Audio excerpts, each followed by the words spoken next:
সূরা ফালাক ও সূরা নাস কোরআনের শেষ দুইটি সূরা।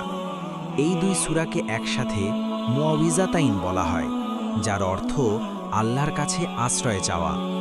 এই সূরাগুলো পড়লে মানুষ সব ধরনের অশুভ শক্তি, হিংসা, বদনজর এবং শয়তানের কুমন্ত্রণা থেকে আল্লাহর কাছে নিরাপত্তা চায়। হদিসে বর্ণিত আছে, হজরত মুহাম্মদ সাল্লাল্লাহু আলাইহি ওয়াসাল্লাম ঘুমানোর আগে সূরা ফালাক ও সূরা নাস পড়ে দুই হাতে ফু দিতেন এবং পুরো শরীরে মাসেহ করতেন। এতে রাতভর আল্লাহর হেফাজত থাকে। এছাড়া সকাল ও সন্ধ্যায় ৩ বার করে এই সূরাগুলো পড়লে অনেক বিপদ আপদ থেকে রক্ষা পাওয়া যায়।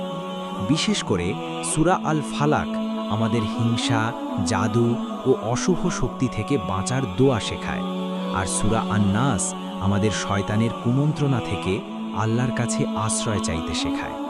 তাই প্রতিদিন সকাল সন্ধ্যা এবং ঘুমানোর আগে সূরা ফালাক ও সূরা নাস পড়ার অভ্যাস করুন। আল্লাহ আমাদের সবাইকে সব অকল্যাণ থেকে হেফাজত করুন। আমিন।